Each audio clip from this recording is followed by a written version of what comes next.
Dans la mythologie berbère, l'un des dieux les plus importants et représentés est Amon, le dieu bélier.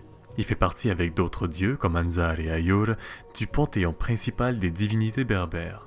À l'origine, Amon est un dieu vénéré par les tribus nomades libyennes. On raconte qu'à l'époque, on l'apparentait à Baal Amon, un dieu commun de quelques peuples sémitiques comme les Phéniciens et les Carthaginois.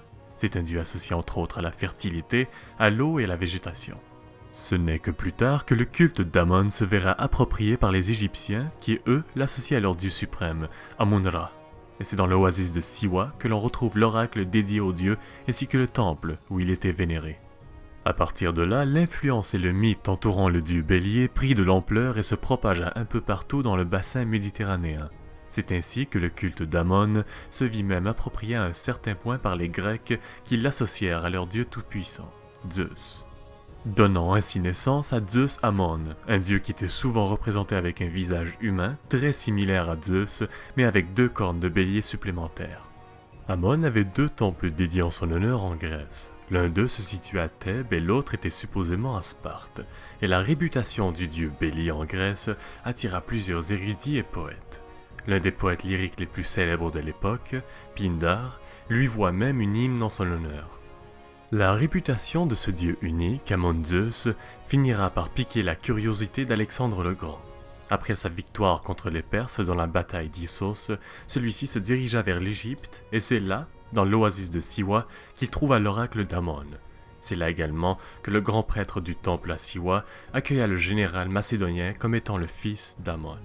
À partir de ce moment-là, Alexandre le Grand vénéra le dieu bélier et déclara officiellement qu'il était bel et bien le fils d'Amon, de Zeus Amon pour être plus précis, faisant de lui par conséquent un demi-dieu.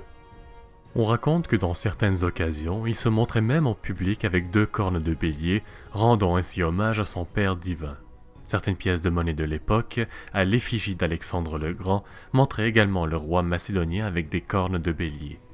On sait déjà que plusieurs dieux berbères ont été à l'époque partagés entre plusieurs autres civilisations, plus particulièrement chez les Phéniciens, les Libyens et bien sûr les Égyptiens. Ce qui fait d'Amon le dieu commun le plus remarquable, c'est son influence non seulement chez les Berbères, mais également dans la plupart des grandes civilisations qui entourent la Méditerranée. Aujourd'hui encore, le culte du bélier est très présent chez les Berbères. Depuis des milliers d'années, le culte entourant Amon a évolué sans cesse. Mais malheureusement, depuis quelque temps, on est rendu au point où cette connexion avec les traditions ancestrales et la mythologie se dissipe peu à peu et commence à disparaître. Mais ne perdons pas espoir. Ce qui est intéressant avec la mythologie, c'est que tant et aussi longtemps qu'on s'y intéresse de près ou de loin, elle ne cessera jamais d'exister complètement.